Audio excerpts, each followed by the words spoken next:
Live from Brooklyn, welcome to the SYCK podcast, starring Alan Stein, where he steers your career with Kadima. Along with Alan, I'm Russ Reba. Alan, any adventures, follies, interesting happenings you experienced in your life this past week? Hey, Russ. I celebrated July 4th with my family. So we came up to Connecticut, watched the fireworks, Nice. Had some oysters. My son Lucas actually had a desire to learn how to shuck his own oysters. Uh-huh. So we bought some oysters at the local market for only 70 cents a pop. And he used some of his muscle and some tools and shucked us some nice oysters for the holiday. So muscles for oysters, not muscles for muscles. Exactly. I like it. So you enjoyed the holiday weekend. It was good. It was a good time, good weather, nice fireworks, and good seeing the family. Two of my kids are out of the country in Costa Rica for camp and service trips, but spending time with Lucas and Melanie. Very my nice. in-laws. Very nice. Family first. That's what I always say. All right. So Yes. I love when you interview members of your own staff, but today you're going to be, from what I understand, the interviewee instead of the interviewer. Is that correct? That is true. Tell us a little bit about Jay Cross. So Jay, I met on LinkedIn using this little trick of when you're trying to find someone of high quality, you look at who people that you admire refer and recommend on LinkedIn. And someone that I really respect and appreciate in the self-help space is Ramit Sethi. He put a fantastic recommendation on LinkedIn about Jay and Jay's ability to convey communication effectively and copy effectively. And I reached out to Jay, and our relationship began from there. And now he is Kadima's Chief Creative Officer. Very nice. So would you say that trick was a SYCK trick or a LinkedIn trick? That was a SYCK trick that someone else taught me that I heard in some other podcast, and I would give that person credit if I recall who I heard it from. But I will steal freely, but I will share generously. Stealing and sharing. You're like, I was going to say Peter Pan, but no, it's Robin Hood. All right, so Robin Hood, I believe, yes. Let's get into it with CCO Jay Cross. Welcome to another episode of the SYCK podcast. And today we are flipping the script. And I have the pleasure of having my colleague, the Chief Creative Officer of Kadima, a guy that I met through my outreach on LinkedIn. I just saw that he had a great referral from a guy that I admire, Ramit Sethi. Ramit Sethi wrote this guy a fantastic recommendation on LinkedIn. I reached out to Jay. We began a relationship. Jay is a fantastic copywriter, an inquisitive guy, curious, asks good questions.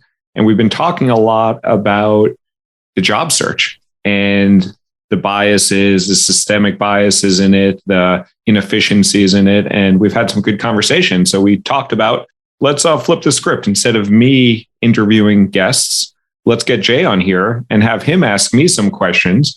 And I will just spill the SYCK truth.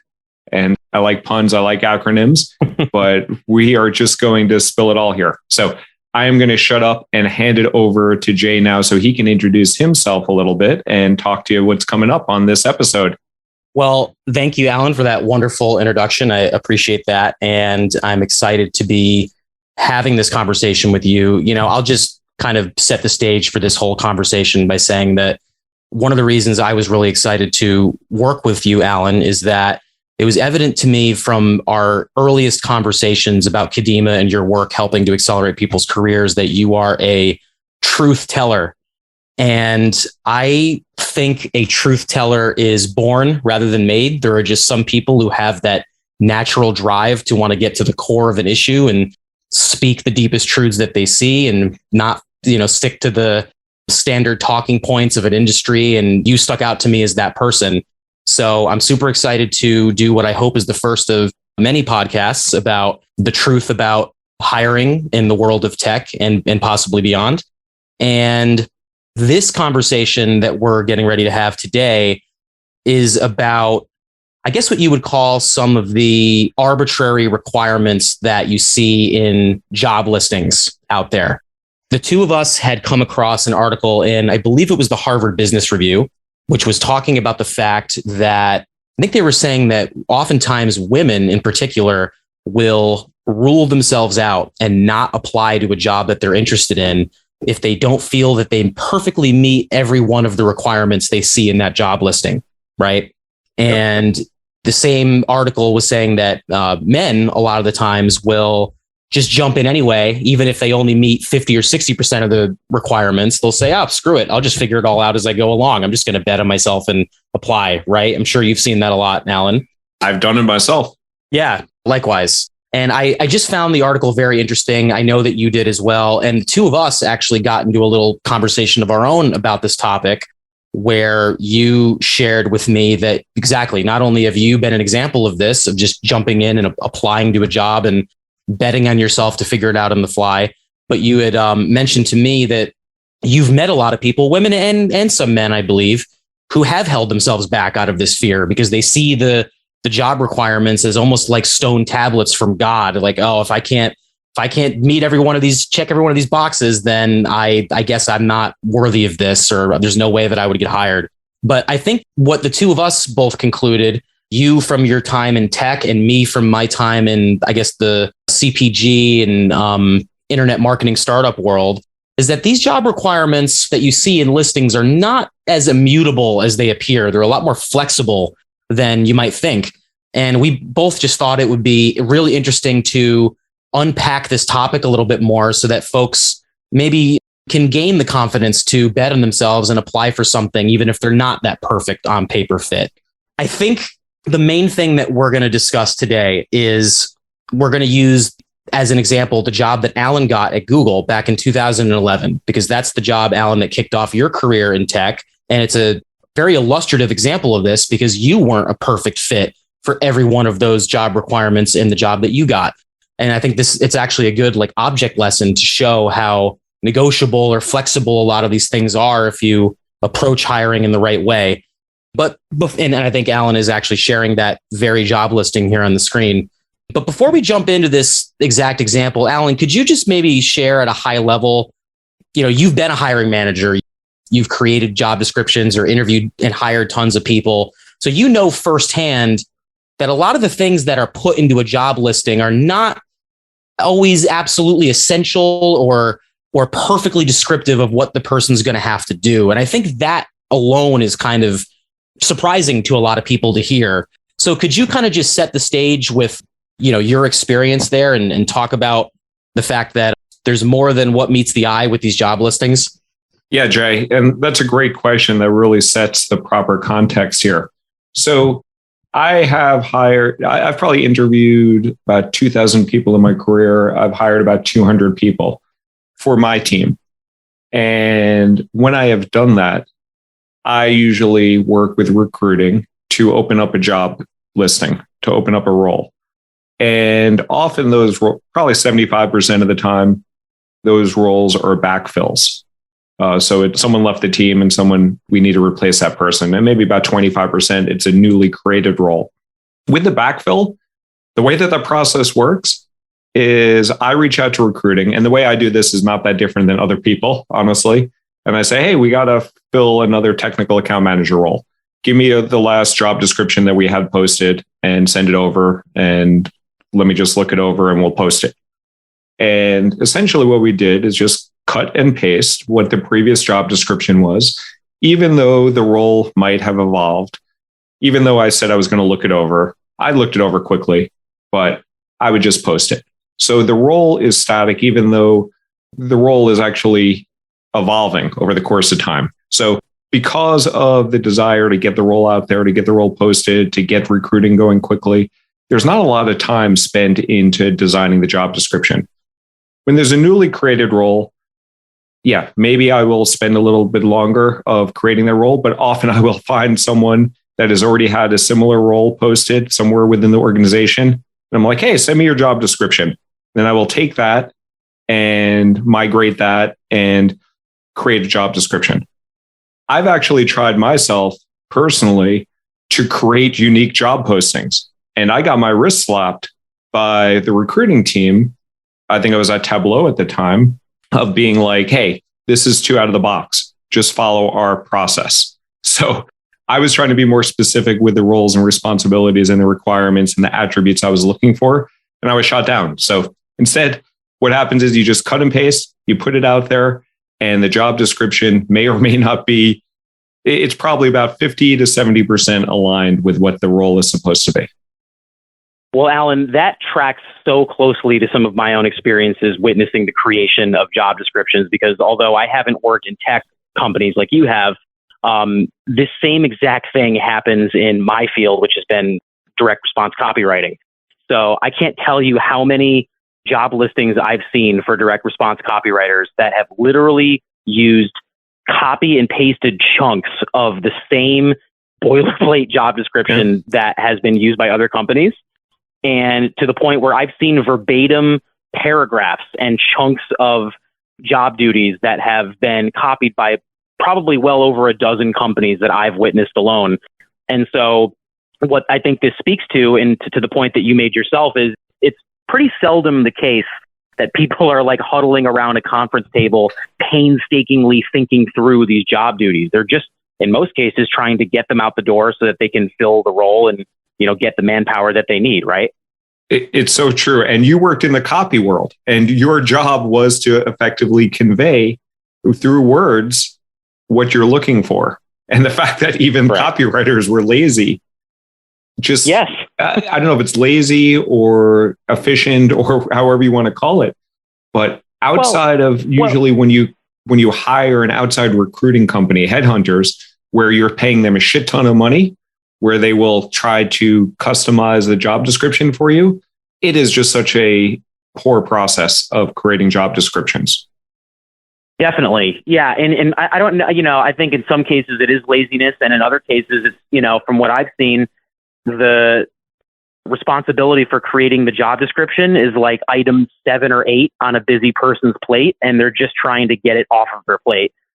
So while I think in a perfect world, some people would like to sit down and methodically craft these things and practice for a variety of reasons, it doesn't often happen that way. But I think what's salient about that point, and what, I guess job seekers can take heart in, is that creates a lot of leeway and latitude for them to sell themselves, and I guess, for lack of a better word, maneuver their way into getting hired, which is, I guess, a perfect segue, because that's really what you did in getting hired at Google back in 2011, right?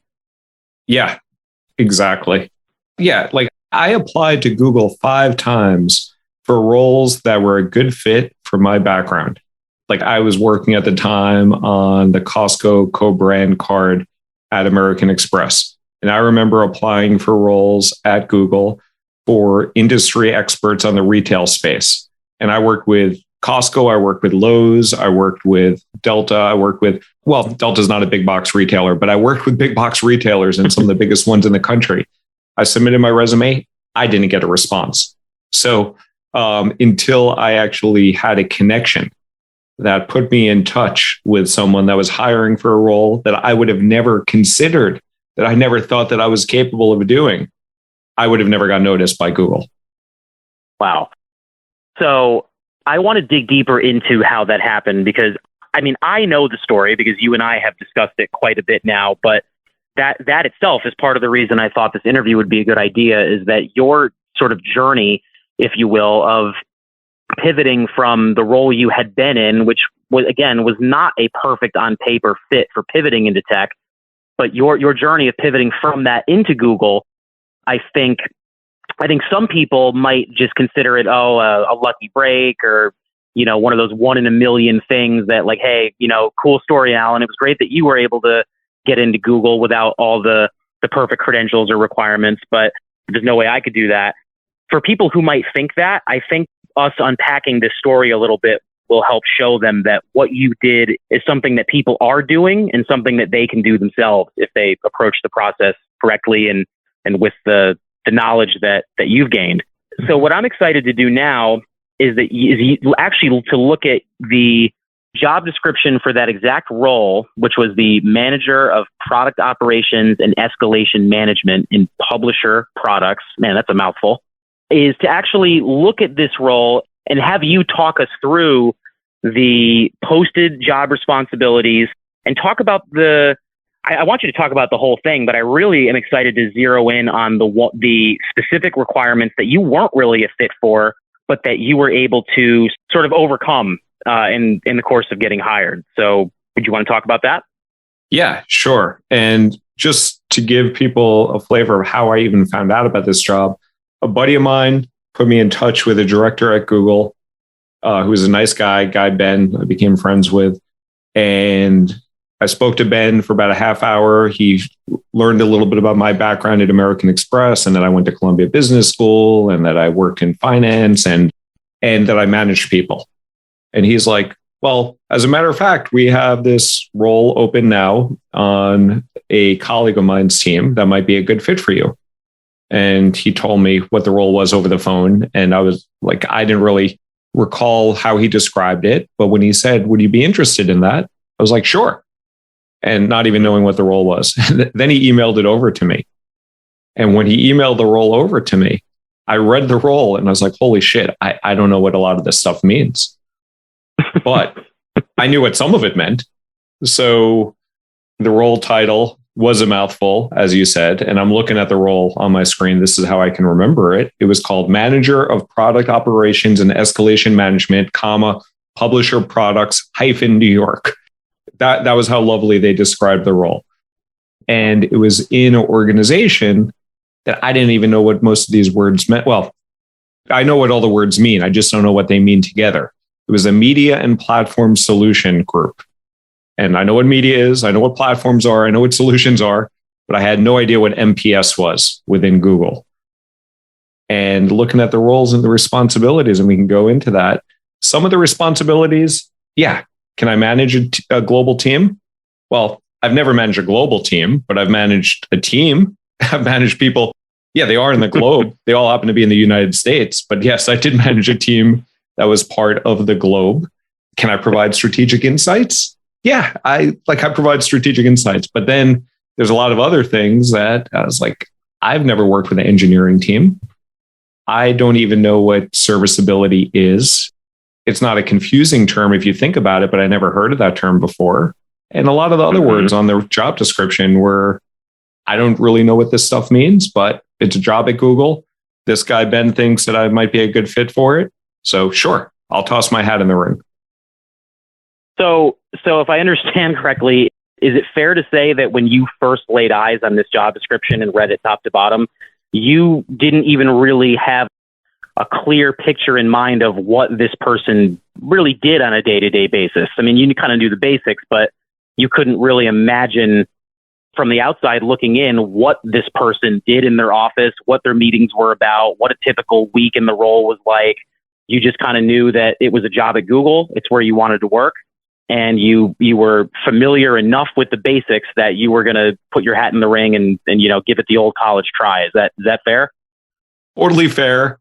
And throughout my 11 interviews that I had for this role, I don't think I got any clearer of a picture of what the job description was and what I was actually going to do in this role. And that led to me having lots of stumbles when I joined the company. And my first 6 months there were quite tough, but I figured this shit out. So I did not have a good sense. And I never felt throughout the interview process comfortable asking enough, hey, tell me what the day-to-day job is in this role, because I thought that I had to fake knowing that I knew what the role was. And they told me a little bit what the role was throughout the interview process, but some of my questions to them made no sense in hindsight. I remember asking the incumbent who I was replacing, was like, because part of this role was rolling out new software releases, new features. And I had to be familiar with the software development lifecycle, which I never heard of that term before, SDLC. So I had to Google that. Mm-hmm. And I remember asking her name was Lindy. I think maybe after I got the role before I started, should I read this book? I Googled some books about SDLC and I saw some book written by Riley Press or something like that. And I was like, should I buy these books and understand SDLC? And she's like, nah, don't worry about it. So, and the truth is, you can figure out the software development lifecycle by just looking at Wikipedia and understanding it high level. But I did not need to be an expert there, even though I was told during the process, you need to understand the software development lifecycle and how products and features are rolled out and how you work with product and engineering and sales and support. So yeah, I really had no idea what I was in for. Well, and I'm even noticing a couple of things here. Like I'm looking at the requirements, and there are a few that jump out that I know for a fact you didn't meet in any way, shape, or form. For instance, they wanted the person applying for this job that you got at Google to have a bachelor's degree in a technology-related field. What was your degree in? Just to make sure everybody understands. It was a BA in psychology, and most of the classes I took were fairly gut classes that helped me get a 3.7 average. So I did not take a rigorous tech background. I have never taken calculus in my life. I have never taken a hard science beyond high school in my life. I don't know how to code. I would like to, but I don't know. I'm 48 years old and I've gotten by without being able to code. So I don't know when I'll pick that up. And correct me if I'm wrong, but if I remember correctly, at no point during the interview did anyone even ask you, hey, how come you don't have a degree in technology? Why are you applying for this job without that? Right? Nope. As soon as I got the blessing from my referral that, hey, this guy seems good. He went to he worked at American Express for 6 years. He went to Columbia Business School. I'm referring him and I'm a director at Google. I had the stamp of approval of at least consideration. It didn't mean that I didn't need to interview for the job and prepare for the job. And I did prepare seriously for the interviews, but it gave me the credibility that they assumed that I had a degree in tech. Even though I can tell you, Google knew before they hired me that I had a BA in psychology, and they knew what my GPA is because they asked me to get my transcript before I got the job. I had to show them my GPA to the second or third decimal point. So they know that I did not have a degree in technology unless they consider psychology technology. Okay, well, so I'm going to play devil's advocate here and say, okay, fine. You were able to evade the requirement of having a bachelor's degree in a tech-related field, but surely when it came up that you didn't have, quote, experience with software and a track record of success managing large-scale technical projects to completion, surely when they found out that you didn't have that, that must have been a real problem during the interview process, right? You would think, but interviewing and going through the process is marketing and sales. So while I have not had extensive experience with software and a track record of successfully managing large-scale technical projects to completion, I was part of a team. I was a small part of a team that was working on some software implementation and API connection with American Express's database with Costco's database. And I was one of probably 50 people in this technical project. So I hyped up my involvement in that. And I talked about some of the terms that I learned about UAT, which is user acceptance testing, and some other things like that. But they never probed. And if they did probe, they would have found out that I was a fake in terms of my extensive knowledge about experience with software and track record of success managing large-scale technical projects to completion. I did not have that. And I can tell you, I never had to do that in my role at Google. So the fact that they even put that on there as a job description was just the fact that they probably cut and paste this from some other job. Well, so I want to just pause for a moment and emphasize that, because that ties back to what you had sort of said in your general remarks about job descriptions before we dove into this particular one, which is that a lot of these are copy and pasted or held over from previous incarnations of a role, or are, for one reason or another, just sort of bum rushed into the job description to get it out there, to get the candidate pipeline flowing. So I want to emphasize really that what you just said about this requirement about managing technical projects that you didn't meet, and how that never even came up in the job, this is not an anomalous exception, right? This is something that probably is quite common in these job listings, that there are requirements listed in there that may come up in the job, sort of, but just as likely may never even be part of the job at all. Totally. And even some of the job responsibilities on there. Yeah, yes. So some of the bullet points, I'm looking at the responsibilities. There were 1, 2, 3, 4, 5. There were 5 responsibilities on here and 6 requirements. And maybe half of them were actually needed. on both of those. And would you say that, and I know it varies, it's always a case-by-case basis, but you would say that ratio is fairly common? Yeah, whether it's a ratio or yes. Yes. Some of them are more important than others, and it's very hard to ascertain as a candidate what's more important. So I've worked with candidates that are looking for a job in a particular area, and I see the job description, and like the job description could be, we're looking for a customer success person for the pharmaceutical space. So we want someone that has a deep understanding of pharma. In that case, that is going to be a fairly big requirement. So even if you've done customer success in financial services or customer success in retail, even though you can probably quickly grasp the different needs, they want someone with credibility that came from Merck or Pfizer or Moderna or some pharma company. Just so that when they introduce them to their client at Novartis, they can say that, oh, Alan's worked at Pfizer for 6 years and he has that credibility.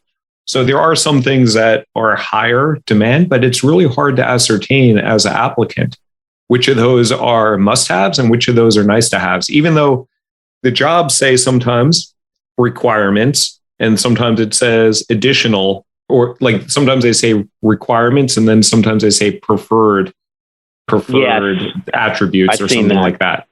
And it's not always perfect. Like the requirements are like my job that I got at Google says as a requirement, a BA or a BS degree in technology or related field preferred with strong academic performance, and an MBA preferred. So I did have strong academic performance. I did have an MBA, but I did not have a BA or a BS degree in technology or a related field. Nor did you have much experience or really any managing technical projects. Very slim at all. I was very good at managing, giving out take one flyers at Costco stores and at Lowe's stores. I was really good at that, but Google wasn't really, that's not how Google does business. So in just a second, I want to pivot to another key element of you getting this job that you briefly touched upon, which was the referral that you got from Ben. But before, because I think that was useful towards you being able to get this job without fitting some of these requirements. But before we get into that, I want to emphasize another really interesting discovery, if you will, that I've learned in getting to know you, which is that a lot of the jobs at these tech companies, such as Google, such as Facebook, Netflix, Google, I already said Google, but a lot of these jobs at tech companies don't actually require heavy, or in some cases, any tech skills. In fact, I'm pretty sure you have told me that around 2/3 of jobs at tech companies don't require coding or engineering skills. And I think that is in itself kind of a surprise to a lot of people that are out there kind of plotting their next career move or trying to evaluate whether they might be a fit at one of these tech companies. So I just thought that was worth mentioning. Yeah. Like I've hired, as I said, like 200 people. I've interviewed probably 1,000 people during my time at Google. I never interviewed anyone for technical skills. We focused on 4 different areas. We focused on leadership. We focused on general cognitive ability. We focus on RRK or role-related knowledge. So if I was hiring someone for technical, for like coding, that would have been part of it. But I was hiring people for project management or program management or operations. And the fourth thing is googliness, which the fact that they even call it googliness and googliness is so ambiguous and so personal to different people, that in itself leads to the lack of diversity, because googliness to me could mean that, hey, Jay, I like hanging out with you. I'd grab a beer with you. Right. You're a white dude like me. You're a Mets fan. You grew up in like the tri-state area. We have a lot of things in common. You seem googly to me. But if I'm hiring and Alan rubbed me the wrong way, then I could say, oh, he's not googly enough. So that's it. He's gone. I never interviewed on googliness because I hated that. And I gave it to someone on my team who I thought was a good representative of our team in terms of collaboration, in terms of partnership, in terms of fun, in terms of being effective to work with. And I trusted her spidey sense on that googliness. But I was selective of who I chose to identify the googliness factor to bestow that halo upon. Yeah, and she turned some people down. And if she found people to be cocky or disrespectful or her bullshit radar. She was really good with a bullshit radar. She would say, no, they're not so googly. And she would give some examples why. And so she was good, but I trusted Rachel to identify the googliness, or I trusted other people too. But yeah. Do you know if googliness is still a dimension that new candidates are gauged upon to this day at Google? I'm almost positive that it is. Oh. Yeah, we can Google that. And, but I am pretty sure it is. Okay, interesting. Well, with that in mind, I want to talk a little bit now about your referral into Google, because what you shared with me in advance of this conversation that I wanted to make sure we touched on here is that had you applied to Google cold, which you had done 5 times prior, unsuccessfully, just coming in cold to the front door with no referral, if someone applies to a job cold like that, they generally will have to check a lot of these boxes in order to be considered by a recruiter, advanced to a hiring manager. So your odds might be like, 1 in 100 of actually getting into the hiring process if, coming in cold, because you have to meet you have to check all these boxes. But when you come in with a warm referral, as you did in this case, it's almost like, it sounded to me almost equivalent to being graded on a curve, where you are sort of given a lot of benefit of the doubt, I guess, for lack of a better way to put it, because, hey, Ben's a great guy. Ben's the director here at Google, and we all trust him like him. And if he says Alan's good, then, we're going to talk to this guy, even if he doesn't have the right degree or he doesn't have the exact tech software management track record. And I think this is kind of central to your whole philosophy of getting hired and approaching your career search, is that whenever possible, you want to leverage networking and be that person who's getting referred, because you are starting on second base that way. So this was a great example of you actually doing that. You've lived this. It's not just some theory you're spouting because you heard it in a book somewhere. So could you talk a little bit about, you kind of touched on it a little bit already, but could you open it up a bit and talk about, how this hiring process was made smoother for you simply because of that referral? Yeah. So you can definitely apply for jobs not having all the criteria, and you can apply that cold. But the way you can improve those chances is the more of those things that you hit off, especially things that are specific to the role, the more likely that your resume will get selected, and also the quicker that you apply. So you need to apply for roles fresh roles. That will increase your likelihood. But nothing will increase your likelihood of speaking to a human being, i.e. a recruiter, more than a referral. So when I spoke to Ben, he immediately, after that 30-minute conversation, he must have reached out to the recruiter, this guy named Puneet, and then Puneet reached out to me via email quickly after, probably within 24 hours, and said, we're excited to have you apply for this role. Please send us your resume and a couple of other pieces of information. I didn't need to apply on the website, so I went in through some back channel. Then throughout the whole process, Ben was a unique person. He's what I call a booster or an advocate. You won't always get them when you're reaching out to people. You might just find some people that are nice and will put you in as a referral. But then you'll find some people that are, I don't know if it's like 20% of people out there or X% of people that are just like really good people and are willing to support you. And Ben was not even getting financial remuneration for me as a referral, because I think it was at a high enough level that he didn't get paid for my referral into Google, whereas normally you get about $4,000 as an employee once you get someone into Google. They do highly incentivize employees to refer other good people. I didn't know that. So once you become senior enough, they don't give you the referral bonus anymore? Correct. Okay. There are some rules that you don't get the referral bonus. I got 9 people into Google. I only got paid for 6 of them. 3 of them, one of them I was hired on my own team. So it was conflict of interest. So I didn't get that one. Yeah. The other 2, I wasn't senior enough at my time, but someone else put them in ahead of me. But if you get to be, I think, a director plus level, it's expected that that's part of your job description. And frankly, for the amount of money that Ben was making, I don't know how much $4,000 would have really incentivized him to go above and beyond for me. But he was just like a naturally good dude. And not only did he put my name in, but he was willing to talk to me throughout the process. And as I was prepping for interviews, I would email him questions and he was super responsive. He offered me the opportunity to talk to him further about ad tech industry because I didn't know anything about ad tech. and about DoubleClick, because this was part of the DoubleClick division that Google bought. So he spent probably 2 hours of time in addition to that first 30-minute conversation of helping to prep me for the interviews, giving me a little scouting report of who I was meeting with. And he didn't need to do that. I asked him for help and he was responsive to that help. Not everyone will do that, but there are plenty of people that do that. And I've done that throughout my career. Like I just am naturally a helpful person, but he helped give me the scouting report and prep for most of the interviews. He didn't give me the questions, but he gave me a good sense for most of the interviews of what to expect. Sometimes he was off. Like, I don't think he did it intentionally off. Like one time with one interviewer, he told me, oh, this guy Anand comes from McKinsey.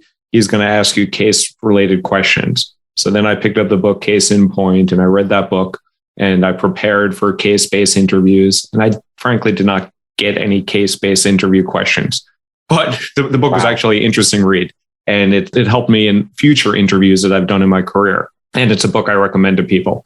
But no, like Ben was helpful throughout the whole process. Yeah, I mean, it sounds like, even just what you shared there about him prepping you on the generalities of what to expect, even if here or there he was off and, engaging what was going to go on in the room. It sounds like you walked into most of those interviews with a clearer sense of what you were getting into than you ever would have if you were just applying online as, yet another cold applicant. Yeah. And I think if it wasn't for him, I would have probably Googled things about like how to interview at Google.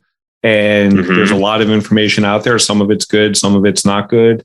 Google does a lot better job now. And some of these companies do a lot better job of prepping you for the interviews. And I think even during my time in 2011, I think the recruiter did a decent job of prepping me because the recruiter is motivated to get someone to land the job. He didn't like Puneet or didn't care if it was me or the 4 other candidates that were looking at the job, but he wanted to fill that role.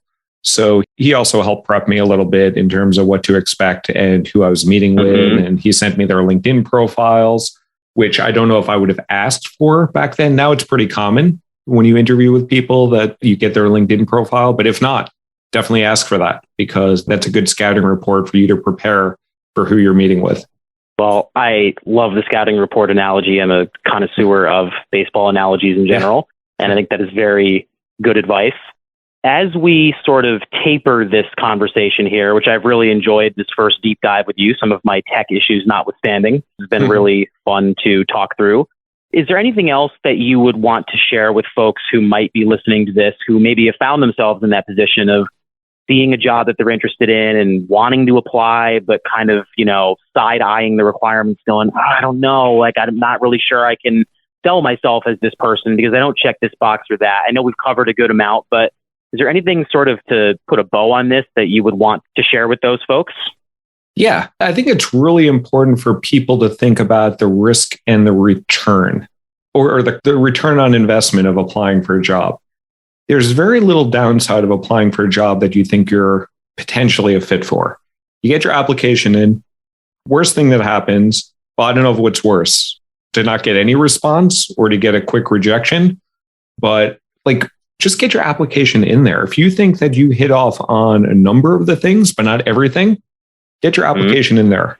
The worst thing that happens is you never get a response, but you can submit 8, 10 roles to a company. I wouldn't suggest hundreds of roles to a company. I don't know what the exact cutoff is, but if you're applying for roles that make sense, so if you're a customer success person, or you are a project manager, or you are a salesperson, you're applying for lots of different sales roles in different verticals, they're not going to look down on you for applying for 8 different roles, like on the sales team.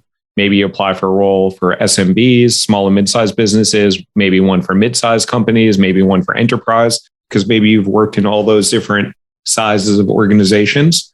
They're not going to punish you for that. So as you look at a job description, if it's at the company that you want to work for, and this is the general advice I give people, first focus on the company. Then focus on the roles that leverage your strength so that when you submit your resume, it makes sense that, hey, Jay is a copyright guy.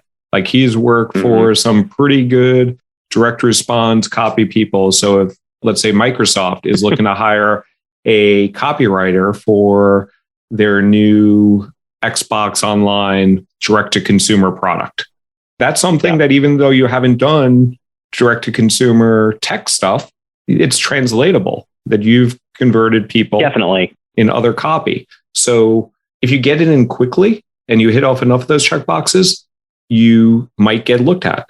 Although it will be a hell of a lot better if you have a buddy inside of Microsoft and you ask that buddy, you're like, hey, I just saw this copywriting role on the Xbox online new offering. Do you know anything about the team? Would you be okay putting me in as a referral?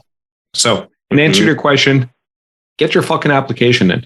Whether you do it with a referral or not, there's very little downside.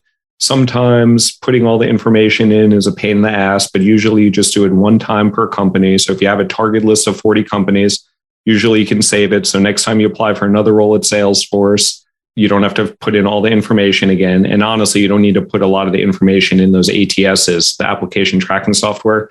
You just need to put your name, your email, the resume, and any other fields that are required, and just get your application in. Very good. And I would add to that, that if anyone listening wants to go deeper in learning about, what's involved in getting to know people at the companies that you're interested in, or, leveraging, creating and leveraging those relationships into a referral, you can go to kadimacareers.com, which is Alan's website, where there's all kinds of information and resources there from his experience, as well as those of some of the successful clients. There's a lot there for you to dig into and start to wrap your mind around how you can go from being that cold applicant to someone who does have a guy or have a gal, as they say, on the inside, which does just make everything, just kind of tilts the odds in your favor a little bit more. And I'm sure that, Alan, this is a topic that we're going to dig deeper into in subsequent episodes of this podcast. And I am excited to have stuck this flag into the ground as our first foray into all of this. Yeah, Jay, and I love spilling the SYCK truth. So I think there's lots more topics that we can discuss. And I know you and I have played around with them and kind of put them on a electronic whiteboard. And I look forward to covering lots more of the inside scoop and the SYCK truth of recruiting and careers at the big tech companies, or actually companies in general. Right, because a lot of what you're talking about extends beyond just simply tech hiring, right? You focus on jobs in tech because these companies pay well and they at least claim to care about diversity. And so it's a natural area for us to focus on. But these principles are applicable really throughout corporate America, I would say, right? Yeah. And the corporate world, it's not just in the States, but yes, I've recruited at American Express. I've recruited in minor league baseball. I've recruited in venture capital. I've recruited umpires in intramural leagues, and the process is quite similar. And it's a very inefficient process. And there's ways that people, if they understand how the process works, you can work the system and accelerate your career. So looking forward to sharing more of those secrets, tips, and the SYCK truth in following episodes. Likewise, sir. Well, it was a pleasure to record this first one with you. I hope everyone enjoyed it and got something out of it. And we will be back before very long with the next installment of SYCK Truth. Sounds good, Jay.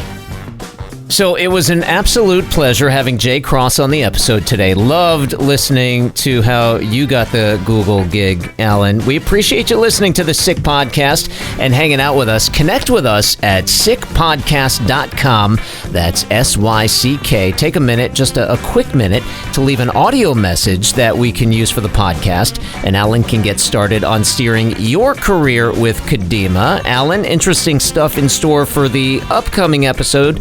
Can you give us a tease on that? Yeah, this one we are putting on our network. This one is from my good buddies at Secrets, where we talked about the challenges and the biases in tech recruiting. So we're going to be airing that on the SYCK podcast episodes. And this one was fantastic, laid out the truth. And first time I've ever been called a brother by anyone besides my sister Robin. Oh, that'll be interesting. All right. Well, we hope you've enjoyed today's episode, and you're going to love the next one with your brother, Alan Stein.